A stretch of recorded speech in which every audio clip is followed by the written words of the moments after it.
Relax. You're okay now. For now. Legally Right told me to take you here because you've been trying to figure out what is the top meta decks now. Interesting. Did you not watch the video yesterday about how the meta is shifting? It was a really important video detailing on how things have been a lot different, and this tier list solidifies it. But we're gonna go out on a little drive. I need to get some cement. What's that? You know Skumara. Oh shit. How's Skumara doing? What's going on with ya, big dog? And it is an amazing day for Yu-Gi-Oh! I hope that your day is going phenomenal, but if it isn't, don't let what happened at the beginning of your day ruin the rest of your day. Now, I would like to call this Tier List Tuesday, but you might be getting Tier List 2 days this week, and that would be a pretty cool Tuesday, wouldn't it? Get it? Because two's a day.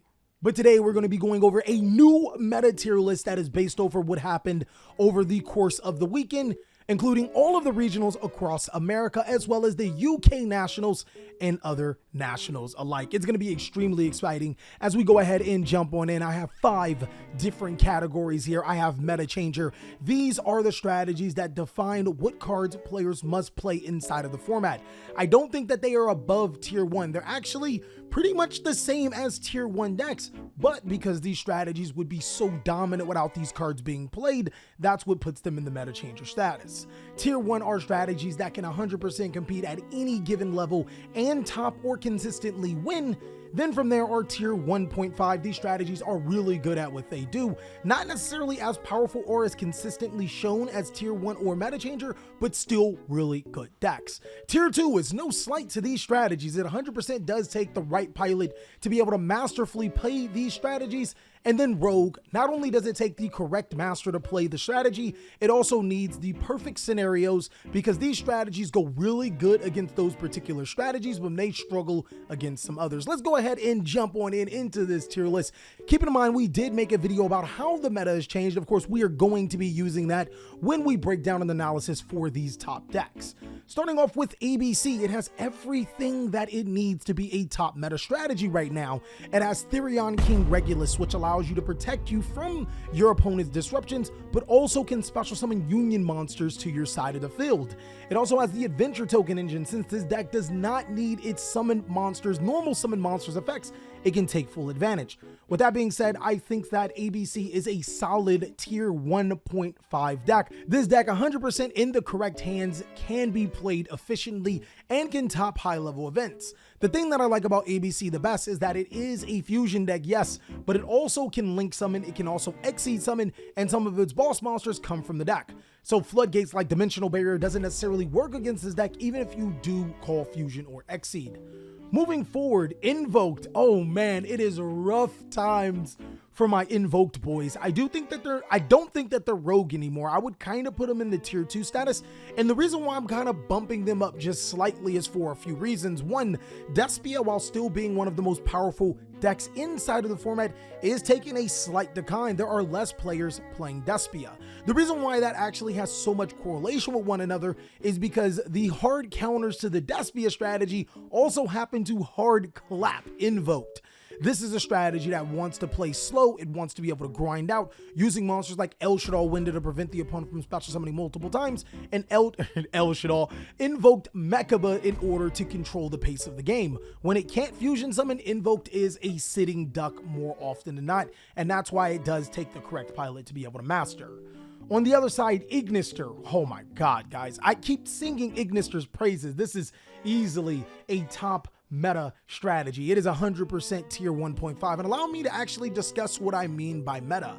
Meta isn't necessarily these strategies are the best decks in Yu-Gi-Oh, bro! but these strategies can actually have a viable chance at competing. Now, if I said that this deck's a meta changer or it's a tier 1 strategy, then we have a different story. But by meta, I think every single one of these decks can compete in the meta, therefore they are meta. So with that being said, ACCESSCODE has the Arrival monster, that Link 6 monster. Oh my god. If you can summon that monster with over 4,000 attack, odds are your opponent does not have the out to beat that. When going second, you can just make ACCESSCODE Talker 4-head, and this deck actually can make the room to play 2 copies of ACCESSCODE Talker and make it stronger than 5,300. I do think since Mystic Mine it's still a good card. Mystic Mine is still great, but since it's being played less because of the adventure token engine and players being able to main outs, it doesn't make it as effective, but ACCESSCODE doesn't need Mystic Mine to be able to completely clean your clock. It is a really good deck. DDD is the epitome of tier 2, guys. Now, the reason why DDD is the epitome of tier 2 is because you need a big brain pilot to be able to pilot this into the top tables. DDD, what I love about this strategy is that it can play around hand traps very well. And while somebody did point out Dimensional Barrier Calling Pendulum could end a DDD's player turn after they Pendulum summon into their Gilgamesh, I mean, DDD always finds ways to be able to play through that. I think that if you are a DDD player, you're pretty satisfied that DDD is a really good strategy in the right player's hand. It's as strong as that it's ever been in its entire life. Despia. Now, Despia actually didn't do too well over the course of last weekend, but I still think it's a meta changer deck. Now, we have to go back and allow me to explain to you again exactly what did I mean by meta changer. When you're in the meta changer category, you pretty much decide what players play. If your opponent or if a ton of people are still playing to be able to beat this particular deck in specific, then yes, you have impacted the meta in a way where you are a meta changer. Despia is not a tier 2 deck. It's not a tier 1.5. It's not a rogue. It is still a tier 1 deck, and it still has the ability to change how people play inside of this meta, forcing them to main or sideboard Dimensional Barrier. Mystic Mine is still really popular because this deck is still popular. There are so many cards that are being played right now to beat Despia, and it just happens to have the advantage of being good against other decks. Therefore, Despia is meta changer. Nothing has necessarily evolved from the strategy. I do think that the deck is solved. Being able to summon Mirror Jade to your side of the field, being able to get rid of an opponent's card, then use Branded in red to fusion summon into your Guardian Chimera and bring the Mirror Jade back is this deck's perennial play. With new support, I can see Despia getting stronger or changing, but right now I do think that the deck is pretty much solved. And if you look at top tier decks, they're all fairly similar. Moving forward, guys, it hurts my heart. It hurts my heart. In my heart, Dino is meta changer, guys. In my heart, Dino is meta changer. In actuality, it's rogue, but you guys know I am a man of bold takes. I love to make bold takes and say that strategies may be a little better or a little worse. And I think out of all my bold takes, I've been right way more often than I've been wrong. I'm going to go ahead and make a bold take and say that Dino is not rogue. I'm going to say it's a tier 2 strategy. Look, guys, the adventure token engine is literally Dino's lunch. You're putting tokens on the field, and that's what this deck loves. The more tokens that are in the format, the better Dino is, because Lost World can proc off of any normal monsters, tokens, or face up Eldritch monsters on the side of the field, or Eldritch trap cards on the side of the field, as they are treated as normal. Also, this deck is big in combo formats. It struggles in control trap-based formats, but if the meta is changing in the correct way, which we've talked about in the last video, there's going to be so much more combo where Dino does shine. Your opponent's Therion King, Regulus, and Wandering Griffin Rider don't mean anything to an Ultimate Conductor Tyranno, and this is a deck that can mainboard Token Collector for token-based decks, strictly because it helps you too when you have Lost World on the field. On the flip side, if I had an "oh no, what are you doing, baby" category, DINOMORPHIA, I have no idea why it's even here. I'm just kidding with you guys. You guys are easily a top rogue strategy. So what's really interesting is that we have seen Despia not run the adventure token engine. We've seen players play it a little bit and then move out of it. But what they haven't done is tried the DINOMORPHIA. I haven't seen a lot of Despia DINOMORPHIA engines.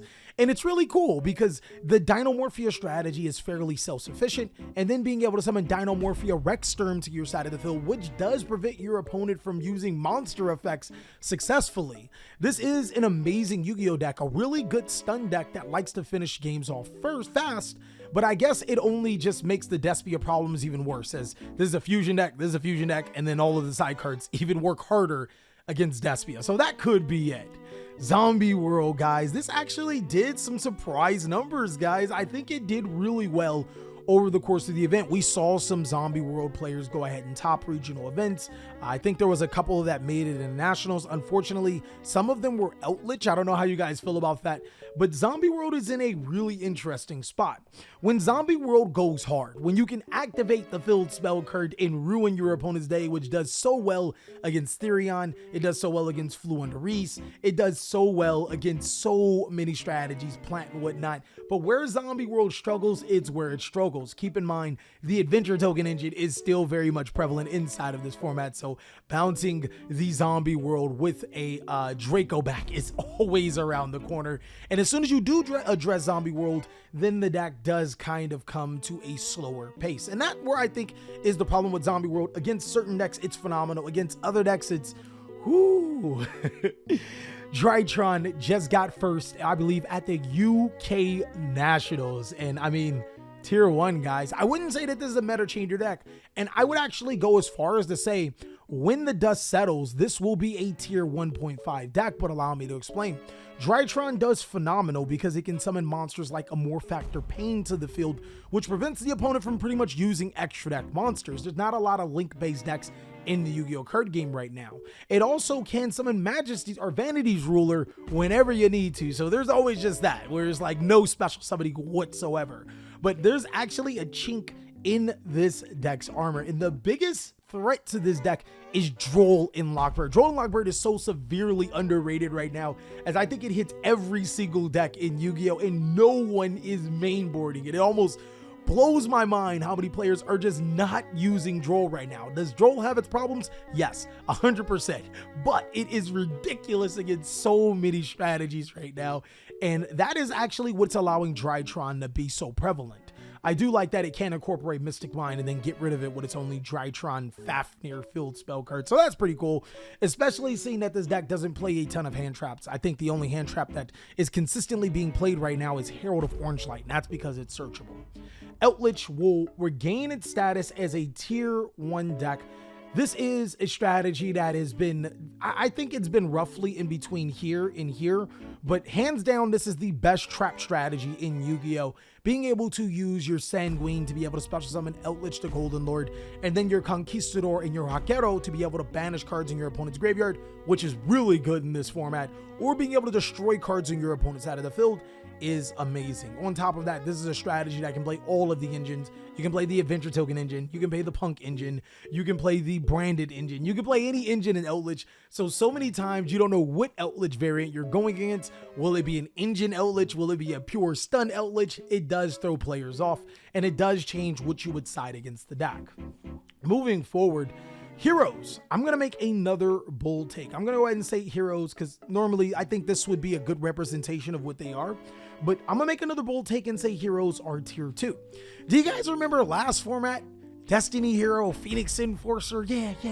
This is the only deck that can consistently make that card. And it's still a busted Yu-Gi-Oh card, guys. Like it didn't stop being busted because other decks can't summon it easy. Like, I mean, come on now. Nothing changed about that. Being able to make a Dark Law with a Phoenix Enforcer going first, as well as a Destiny Hero Plasma, that can be GG to a lot of strategies in going second. I've always said that Heroes are a better going second deck than going first, being able to play those board breaking cards and then OTK your opponent. Fluendereese winning a Nationals, I believe. I think it won the South America Nationals. We already knew that this deck was tier 1. I don't think that it's a meta changer Yu-Gi-Oh deck anymore because there are so many strategies when your opponent activates Dimensional Shifter. They're just like, okay. They're like, we'll wait. They're either like, we'll wait or we'll keep playing. And like, that's not what Fluendereese is used to. They're used to Dimensional Shifter literally saying, yo, do not play Yu-Gi-Oh! But Fluendereese is still an amazing deck. As long as you can play the Fluendereese trap card, Advent of the Adventure. I don't think that's it. The trap card that allows you to normal summon on your opponent's turn, and Fluendereese map, allowing you to get into your Fluendereese Impin, which can negate any monster special summon and attack, almost guaranteeing you a whole turn because they have to summon monsters in defense. or being able to summon your barrier statue to the side of the field, which still so many decks in this card game can't handle. This is easily still a high-end tier 1 deck. I'm gonna go ahead and make another bold claim. LIBROMANCERs, guys, hot take. I think players have put it at the rogue status. I'm gonna go ahead and say it's tier 1.5. Now, LIBROMANCER does something that every deck can pretty much do in Yu-Gi-Oh! They make the Scythe lock, summoning artifact Scythe and blah, blah, blah. It's cute. But what this deck does even better is protect the Scythe lock like no other. I think the biggest reason the problem for the Scythe lock back in last format is not that players were Scythe locking you. That still 100% exists in Yu-Gi-Oh! But the problem that the ability to have counter action to the artifact Scythe lock is what makes it balanced. This deck kind of says no to that. Its trap card, LIBROMANCER Intervention. It can negate Forbidden Droplet if you don't send a trap. It can negate your Forbidden Chalices or any other answer, pretty much allowing you to make your artifact Scythe lock untouched. This is also a deck that can summon Vanity's Ruler or Baron de Fleur Baron de Fleur to your side of the field. I think that Nerd Cali or Intellectual Cali, my apologies, was onto something by saying that this deck is really good. Earth Machine, guys. Oh, are you guys ready for this? I think I'm gonna make another bold take. Yeah, it's rogue, and allow me to explain why. Not only has Earth Machine fallen on hard times with new support, Therion King Regulus is support for Earth Machine. The problem with Earth Machine is that we're in a weird format where your trap cards don't mean much. Now, let me go back before Earth Machine players start throwing shovels at me and stuff. This deck, this trap cards, they recycle themselves, so it allows you to play on turn 2. This deck's trap cards are skill drained, and I mean GOZEN match, and those cards are great. But when you're going second against a combo deck, it's not as pretty. I think that this deck is an uphill battle. You do have to play, like, you have to know Big Brain, Pick Jane against a lot of the top meta strategies. You have to know exactly what you're doing. And sometimes you just gotta get lucky. And that's what puts it in the rogue category. I really do have a soft spot for Earth Machine players. So don't think I'm just like dissing y'all just to diss y'all. But I'm gonna tell you how it is. And if I'm wrong, guys, let me know down below in the comment section. And what do you think about Earth Machine, my Earth Machine friends? I'm going to make another bold take because you guys keep sleeping on this deck. Y'all sleep. You guys are sleep. I actually just made a deck profile this Saturday. I think that Marine Cess are tier 1.5. I think Marine Cess currently right now are better than Solomon Great. That's blasphemy, right, guys? That's just complete blasphemy. You guys are like, yo, Cali, you Sala God. Why would you say that? Allow me to explain. Any Marine Cess monster, except for the level 5 monster, which I don't think is good, like any of the level 4s in Blue Tang is easily one card full combo. It's easily like you trade 1-for-1 for a full disruption as well as recursion, which is ridiculous. And then you can play like 21 hand traps in the deck. It's literally Solomon Great, except any one of your cards is one disruption with follow-up. It's ridiculous, guys. And if I remember correctly, Marine Cess actually did have 2 at a Nationals. 2 of them topped in a fairly decent spot. So it is a really, really good deck. I'm going to go ahead and make a bold take and say that it's tier 1.5 and it's a budget deck. Let me know, guys. Am I tripping? Is it supposed to be? Is it here? Is it here?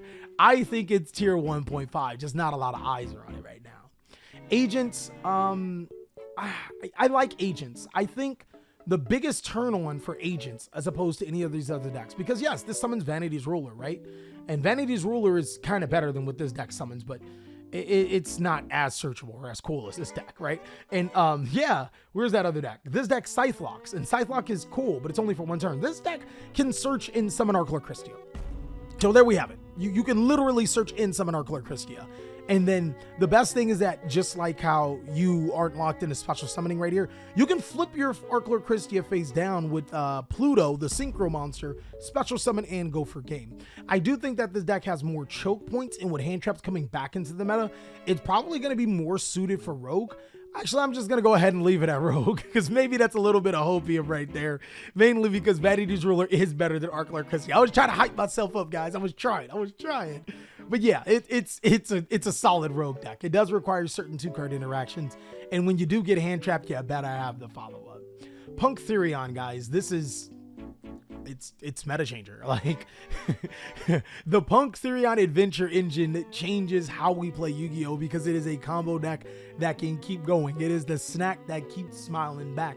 This deck dictates that you play hand traps where Despia kind of like laughs at your hand traps. So we're like in a toxic relationship right now. I know you guys are probably, well, maybe not any of you guys have been in a relationship, but anyways, there are certain things called toxic relationships where, yeah, you're just in a situation where you can't win. In this deck saying you need to play multiple hand traps, in this deck punishing you for playing multiple hand traps is literally the most toxic Yu-Gi-Oh format ever, which is really weird, but it's still kind of fun.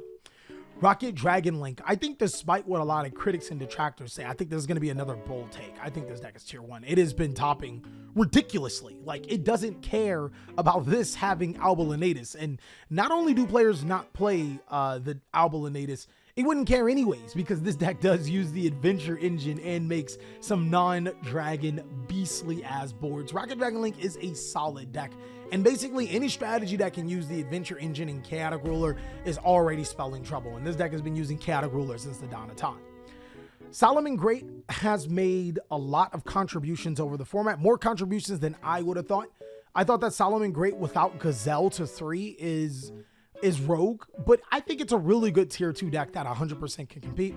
Tons of hand traps. The only problem is I do think that Marine Cess and possibly even Code Talker are just better Cyber's decks right now, because multiple card interactions to be able to make your full combo. One card, you know, it kind of just does what this does slightly better. Yes, we play a ton of hand traps, but so do these decks. So it's like, what are we doing here? I don't think that Solomon Great is bad whatsoever. I love the deck. It's amazing. But when you objectively look at it, I want you to literally sit down and look at all your Solomon Great cards, then look at Marine Cess, then look at Agnister. You'll probably see like, yo, these things do the exact same thing, except this is like playing life on veteran difficulty right now. Sharks, guys, I was wrong. I'll go ahead and say it. I was wrong. I was wrong about Libromancers being not good. I mean, that's obviously a thing. And I was wrong about Sharks. I said Sharks were a budget meta deck. Now, granted, that still does hold true because all of these can compete in the meta, therefore making them budget or a meta deck. But I thought that Sharks would probably be right here when it's not. And allow me to explain why. Because there are so many hand traps in Yu-Gi-Oh right now. Like, there's a ridiculous amount of hand traps being played. This deck will never get an opportunity to be able to make combo. Now, it does have a lot of ways to keep extending past hand traps, but there are going to be way more situations where you get hand trapped and can't play than when you can play after hand traps. You know what I mean? That being said, there are some dead spots for this deck. Like, if you make full combo, sometimes you don't have follow-up. So if your opponent breaks your board, you're like Sword Soul, except you're not Sword Soul. Striker's 1.5-ish. It's really, really 2, but Mystic Mine and players not paying attention, Glue Eaters not playing for Mystic Mine has been carrying this deck. Also, Dimensional Barrier still carries this deck, which is really weird. You would think that players have figured out how to like just hold the Draco back in your hand and not blindly discard it because Mystic Mine, but players are still being bots. So Sky Striker is going to 100% take advantage. I do love, well, actually, I don't love how this deck is really competitive because of the Floodgate toxic cards in Yu-Gi-Oh right now, and not necessarily its own ability. Not saying that its own ability is bad. I mean, Widow Anchor is still one of the best cards ever printed in a Yu-Gi-Oh card. Have you ever heard of negating and snatching your opponent's monster? And then, you know, Engage is a reinforcement of the army and an Upstart Goblin. So what are we doing here? This deck is ridiculous. Sun Avalon, it has taken a while, and we do have a combo video for Sun Avalon players. If you want to see that, go ahead and check that out. That deck is ridiculous. This deck's tier 1. It just got second place at the UK Nationals, people. And if I remember correctly, it was the biggest Nationals. It was the biggest Yu-Gi-Oh event since COVID. So put some respect on this deck's name. The reason why is because players like my man Jack have figured out, yo, I can literally go full combo without playing any breaks. Like, I can literally not play any bad cards and then still have my a million ways to search my Sun Sea Genius Loki, which is full combo. Then there's the Therion and the Adventure Engine that make this deck extremely versatile and being able to stop yourself from being disrupted. The only problem with this deck, I think, is once you crack the deck's board, it does struggle. Like, it doesn't have like a, like, you know, I'm gonna keep going, but it's still really good. Sword Soul, easy tier 1, guys. It's definitely not a meta changer deck. Players, I argue with the statistics sometimes, because Sword Soul is powerful, but I don't think players are playing it to its full potential. I genuinely, I'm still hanging my hat on playing Sword Soul going second and then OTKing your opponent. You have some of the most powerful going second cards. Tingy Vashuda literally forces your opponent to do things just by summoning it. And then you have Baron de Fleur, which is even better going second than going first. It destroys cards and it can negate cards. And especially with the ability to OTK and crack boards so easily, I do think that Sword Soul is a better going second deck. But the problem with Sword Soul right now is, of course, Dimensional Barrier, Artifact Scythe. Those are still very good in the format. Vanity's Ruler. Like, those are the cards that kept Sword Soul from being a very powerful strategy, and is going to keep it out of the meta changer status because they're not even playing those cards for you. You just so happen to get pew, pew on the sideline. Phantom Knights tier 2, there's no debate about this. This is not even a poll take. I think this is a cold take. I genuinely think that it's right here, but I'm being really modest. The reason why this deck is just so ridiculously good is because, first of all, people forgot that Phantom Knights can play forever. Like, that's almost underrated. Secondly, there's so many variations of this deck to allow it to keep playing. Now, I did see some some Phantom Knight builds actually top and surprise people. There was one that played EVILSWARM Ophion, which you do not want to deal with that. Yo, EVILSWARM Ophion clocks this deck. It clocks this deck. I don't think it stops this deck too much, but it clocks this deck. It clocks this deck. Like, yo, stop playing EVILSWARM Ophion, dog. Like, I saw a build. Congratulations to you. I don't know your name, but if you posted a video, I'm gonna make sure to give you your congratulations because that is crazy. And that's gonna be the type of things that keep Phantom Knights alive. Tri-Brigade is another tier 2 strategy. Really, really solid. I think you're sleeping on this deck. It's extremely good around here. It does a lot of great things. It's basically just a basic summon Rescue Cat, make combos, summon Tri-Brigade Charade, which doesn't target and vanish and searches you, and then search hand traps like DD Crow because that's still really good in the format.